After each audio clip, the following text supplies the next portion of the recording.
But yeah, I often describe Akamai as kind of the Velvet Underground of like SRE, because Yeah. it's the story about the Velvet Underground's first album was that like only like 250 people bought it, but each one of them went and started a band. And like Akamai is kind of the same way, where like, still, most people haven't heard of it, but either the people or the thought, the techniques, like, Yeah. are a big part of the foundation of the modern, internet and modern internet companies. Yeah. I remember my first incident at Akamai, I actually learned about consistent hashing because it was one of those things.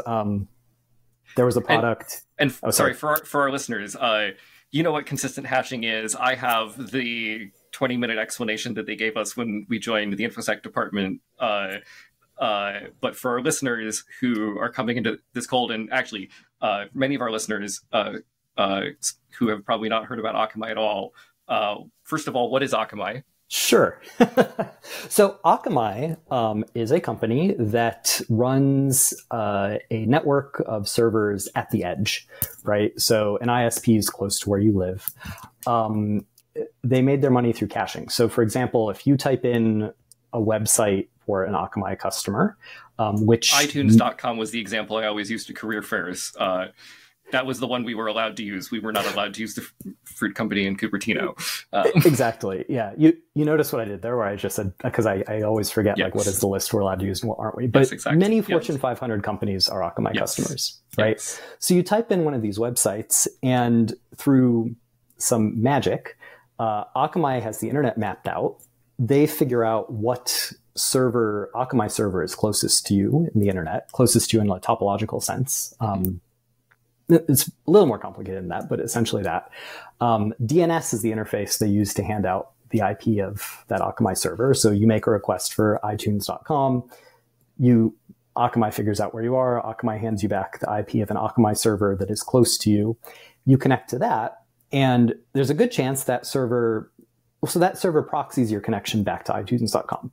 That server, Akamai is a content delivery network. That server probably has the song that you want to get in cache at the edge. Yes. So you don't Taylor's put Akamai Swift, server. the 1989 Taylor's version, all the songs are there already. Like someone else has requested them before you. Yes. Yep. And so it's all there at the edge, so you get it super fast. There are other optimizations, right? TCP works better if you connect to something close by than something far away. So you have better performance. Right. Most of Akamai's business now is security related, right? And so there's all sorts of interesting and useful things you can do if you sort of sit as a buffer between the user and the home server or the company server. It's much easier to absorb a DDoS attack when you can do that at the ISP of most of the ISPs whose broken customers are originating the traffic, rather than if you have to do that all in Cupertino. Exactly.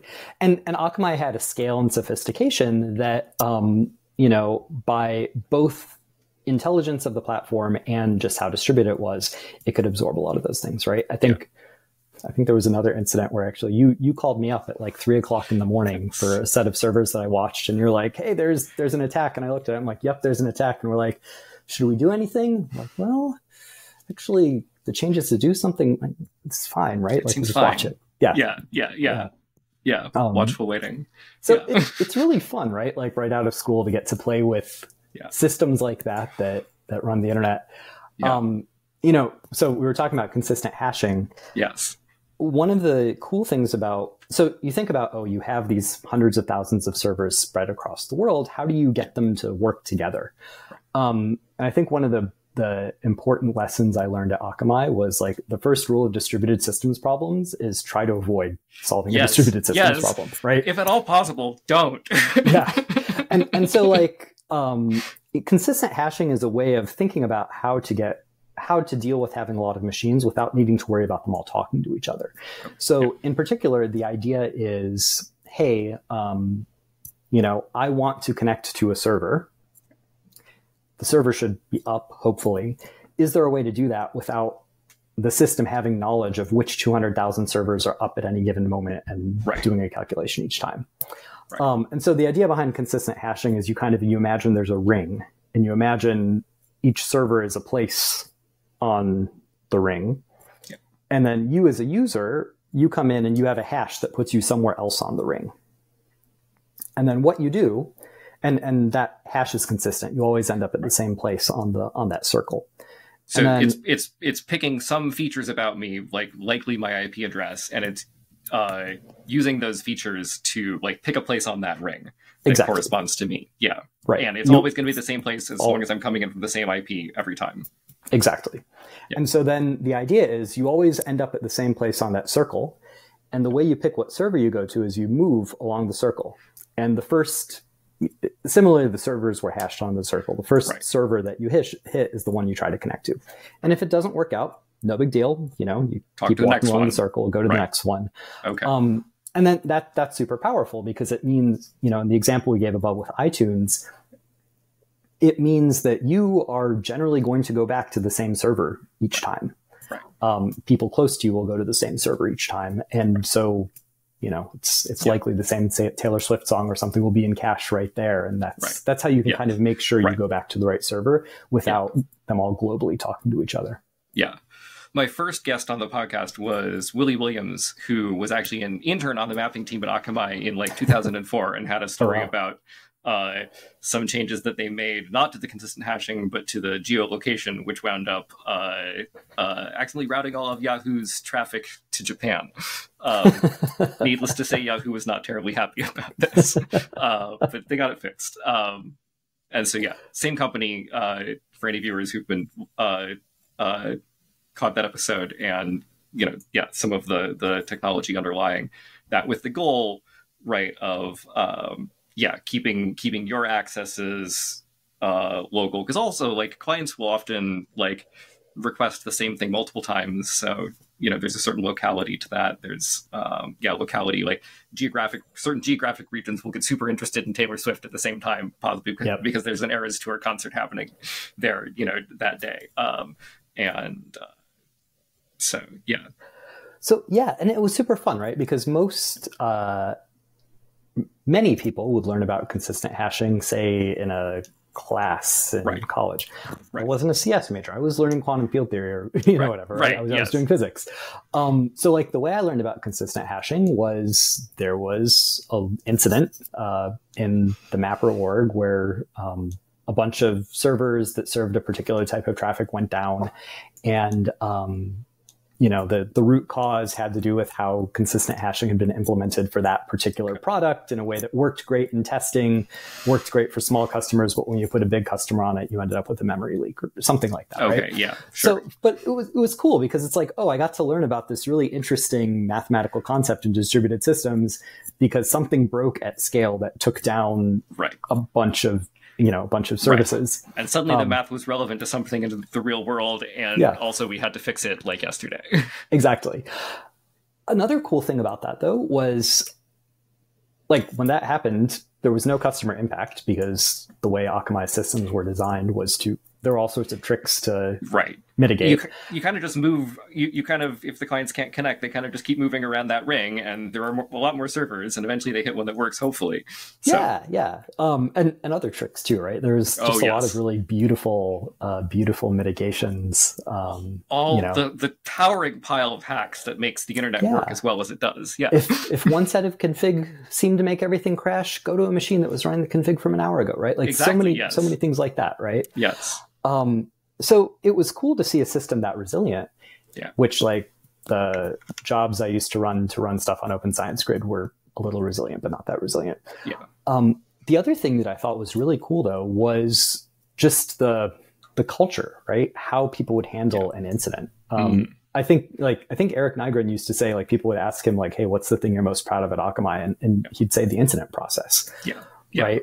Which, because that was his baby, or at least when we received it, it had gone through a couple hands, I think, since him, but his fingerprints, his authorship was very, very evident on like, everything there, and a lot of the innovations that we received, like the, business incident lead, like he had pioneered almost by necessity, because like the CEO walked into his office while he was running an incident as the tech lead. He was like, I cannot both keep the CEO happy and keep the engineers moving forward. Congratulations to the person next to him. You have the con. And he became the first business incident lead by walking Tom out of his office. Yep. Or whoever was the CEO then. And the cool thing about that is like, that wasn't just Akamai, right? Like so many folks at Akamai went to run critical bits of platform at Facebook and Google and other places. And, like you read the Google SRE book and you see the incident process at Google, and it's like many of the same attributes. I think some of that is convergent evolution. I've been trying to trace that. I think some of it is convergent evolution, but some of it absolutely is. Like the guy who was the architect on Query at Akamai, which was a way of running SQL like queries over the entire network to answer questions ranging from, how many regions are up to like what software is running on these servers. Took that to Facebook and was the lead architect on OzQuery, which folks here may have used, which is the open source version of that. It doesn't have all of the nice systemic features. Long story there. But the Upticks folks, also some former Akamai folks, are working on bringing that to market. I often describe Akamai as kind of the velvet underground of like SRE, because it's the story about the Velvet Underground's first album was that like only like 250 people bought it, but each one of them went and started a band. And like Akamai is kind of the same way, where like, still, most people haven't heard of it, but either the people or the thought, the techniques like are a big part of the foundation of the modern, internet and modern internet companies. Yeah, it's funny. I think some of it too is like Akamai had a very like East Coast buttoned up culture, and very academic culture too. And the Silicon Valley companies like Google, I think, have done a better job evangelizing. So like, yes, oh my god, so that's definitely a thing, right? Akamai was afraid to talk about some of this stuff. Sometimes because it was like, oh, this is proprietary, this is to us. Sometimes it was because like this feels janky and we're embarrassed by it. No, actually, it's like the best thing in the industry, but we were very embarrassed by it. And sometimes, also because like we built it with Perl and Makefiles in like 1998 and just kept it going. And so the Googles of the world got to come back and like build it with like modern software, Well, yeah. Thanks so much for watching and listening. If you enjoyed this outtake, check out the full episode with Abhijit Mehta, link in the episode description below.